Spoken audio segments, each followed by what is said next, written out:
ये कहानी एक ऐसे मोची की है जिसके हाथों में हुनर तो था मगर जेब में कुछ नहीं, जिसे लोग कमतर समझते थे और जिसकी मेहनत को कोई अहमियत नहीं देता था। मगर वक्त ने आहिस्ता आहिस्ता साबित किया कि इज्जत किस्मत से नहीं किरदार से मिलती है।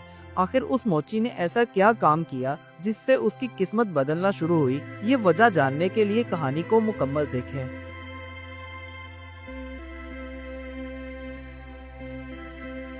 एक खामोश सी गली में एक मोची जिसका नाम साबर था रोजाना एक दरख्त के नीचे बैठ जाता। उसके पास ना बड़ी दुकान थी ना कोई बड़ा नाम, बस पुराने जूते, सुई धागा और दिन भर की मेहनत थी। लोग गुजरते, कुछ देखकर आगे बढ़ जाते तो कुछ तरस भरी नजर डाल देते, मगर साबर हमेशा खामोशी के साथ अपना काम करता रहता।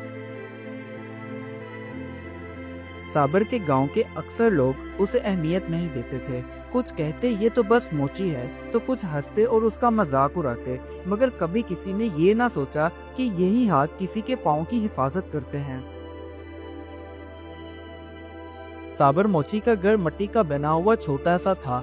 उसकी बीवी नजीरा अक्सर मिट्टी के चूल्हे पर सादा सा खाना बनाती। उनकी आमदनी कम थी और जरूरतें दिन ब दिन ज्यादा होती जा रही थी। इसके बावजूद उसकी बीवी ने कभी शिकवा ना किया।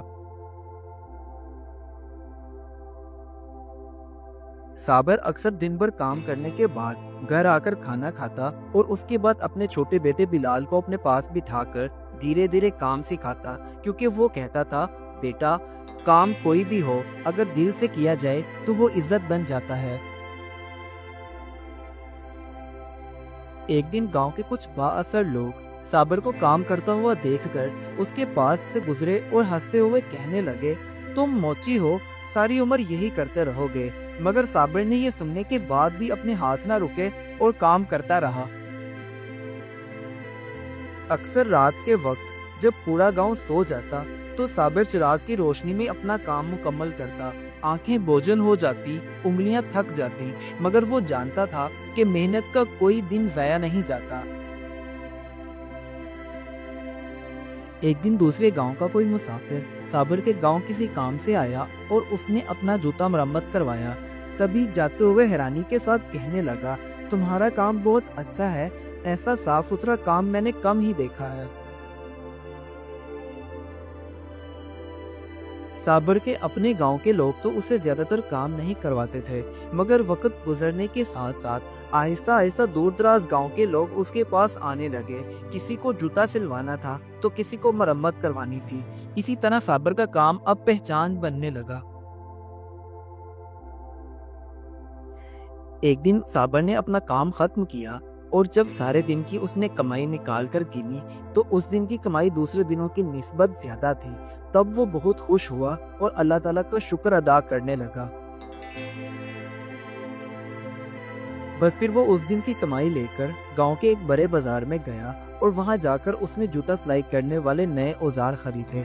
उसके लहजे में तो कोई तब्दीली ना आई, अंदाज भी वही था, क्योंकि वो जानता था कि असल ताकत इंसान की आजिज़ी में ही है।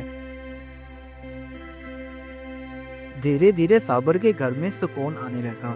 उसकी बीवी नजीरा के चेहरे पर भी इत्मीनान साफ नजर आता था, क्योंकि छोटी छोटी खुशियां अब उन दोनों को बड़ी बड़ी लगने लगी थी।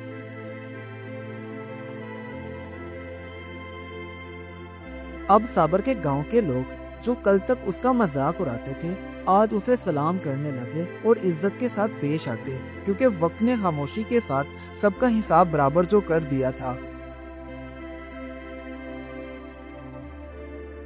अब साबर के हालात पहले से बेहतर होने लगे तो गांव का एक शख्स उसके पास जूता मरम्मत करवाने के लिए आया और उसे उल्टे पुल्टे रास्ते दिखाने लगा। तभी साबर ने गुस्से के साथ इनकार किया और कहने लगा, जो मिले वो हलाल होना चाहिए, मेरे लिए बस यही काफी है। अब साबर के पास जो के जूते मरम्मत करने वाले औजार ज्यादा थे, इसलिए उसने गांव के और गरीब लोगों को भी अपना काम सिखाना शुरू कर दिया, क्योंकि वो जानता था कि भूख क्या होती है और बेबसी क्या होती है। 2 दिन के बाद साबर ने अपने बेटे बिलाल को नए जूते दिलवाए, जिसे देखकर उसके बेटे की खुशी का ठिकाना ना था, क्योंकि अक्सर ऐसा होता, वो अपने बाप के मरम्मत किए हुए पुराने जूते पहनता था। اب چونکہ صابر کے حالات بہت بہتر ہو چکے تھے، مگر اس سب کے باوجود بھی وہ سادہ تھا مگر کمزور نہیں۔ اس کا وقار ہی اس کی محنت تھی جو کہ صاف نظر آتی تھی۔